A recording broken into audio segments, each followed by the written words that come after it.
Hello, fellow readers. 'Tis I, the Rumpled One.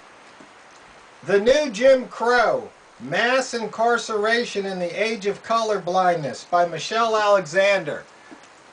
This is a book that should be required reading for all law enforcement, all government officials, all legislatures, because the system as it stands needs to be changed. There's a lot of things that need to be changed in the system. You know, that's part of what the whole Black Lives Matter thing is about. Now, I don't know how you guys feel about Black Lives Matter. My first feeling is that the name is wrong. It should be Black Lives Matter too, as in also. And the second thing is that, you know, it's so easy for the media, the talking heads, the talk show hosts, to just label something, paint it with a broad brush, and then dismiss it. You know, for example, they'll bring out the statistics that blacks kill more blacks people as a percentage. Okay, that's true, but that doesn't mean that it's okay for the police to kill minorities and not suffer consequences. And that's what the whole thing's is talking about. But you see, if you dismiss somebody with that broad brush, they're a bunch of crazies. Look at what they've done. You know, they're doing this to their own. So let's just ignore the message. No, don't ignore the message. And that's what this book brings to the forefront, is how systematically we've gone from slavery, that form of discrimination, to this new form of discrimination with the justice system.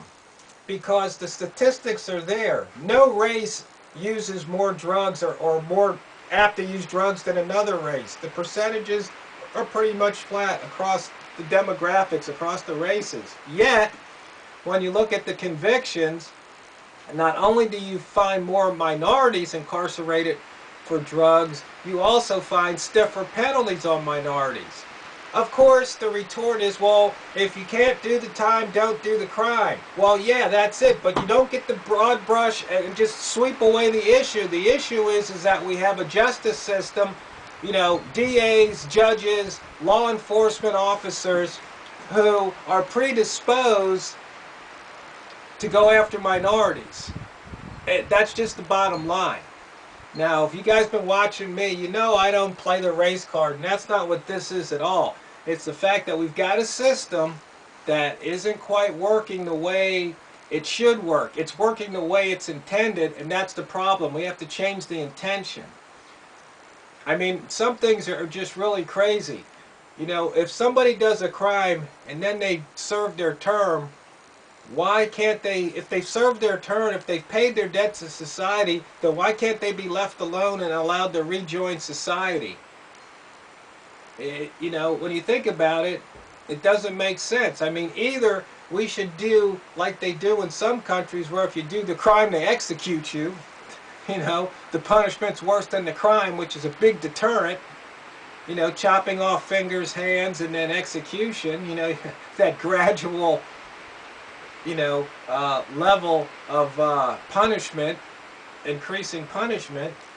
But you see, this book just exposes so much. And so let me read you just a few things out of this book. Let's start with page 25. As James Madison put it, the nation ought to be constituted to protect the minority of the opulent against the majority. If you don't know what that means in simple English, let's protect the rich against the poor. That's basically what he's saying. So if you think about it, Madison, as one of the founders, wanted the country to be one where the opulent, the rich, are protected. And that's what we have right now. Basically, it's called an oligarchy.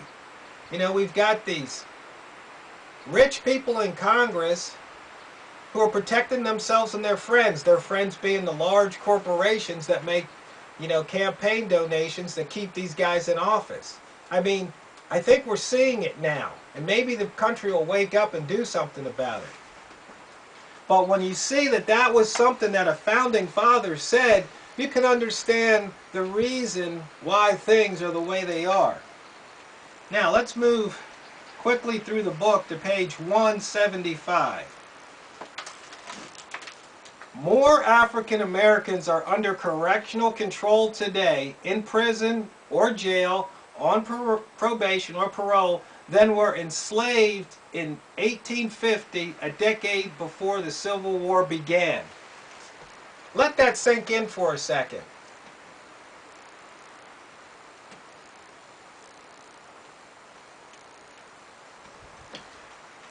Further on down the page, more black men are in prison today than at any other moment in our nation's history.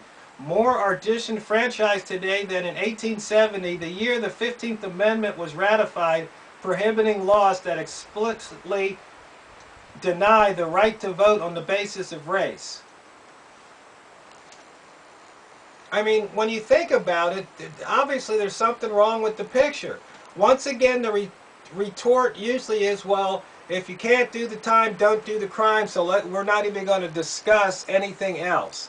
But you see that the anything else is where the problem really lies, because when you have a system that is against you from the get-go, you've got no way of getting out of the system.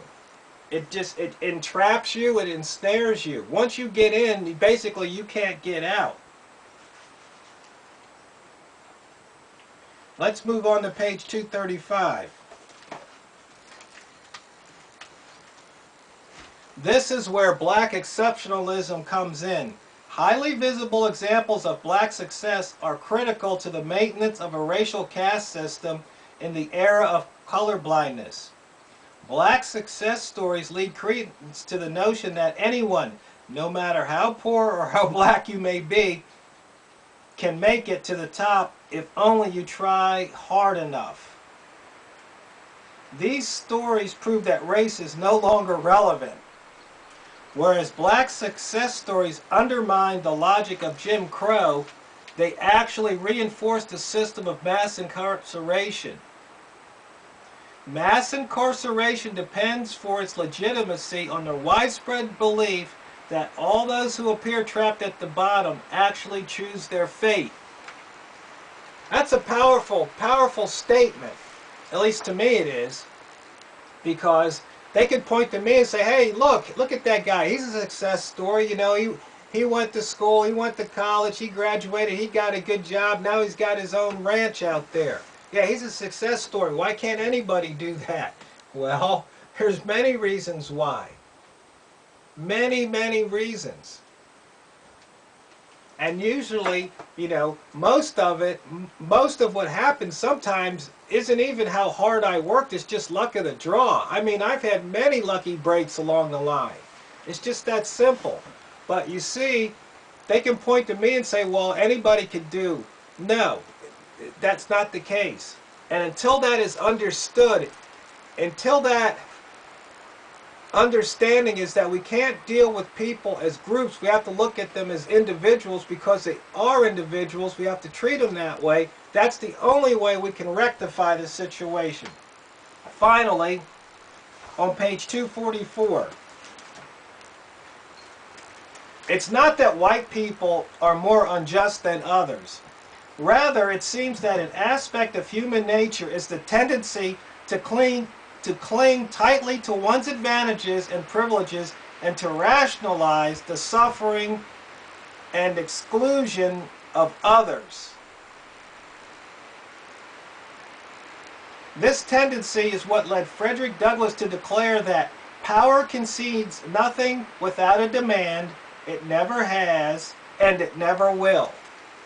You see, those in power are going to do everything to keep power, keep you from getting power, and do anything to get more power. That's what he's saying there.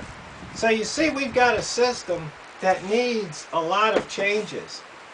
And until we address those things, those ills, nothing's going to change. It's that simple. So if you're really interested in hearing the whole story, or at least another perspective, Read The New Jim Crow.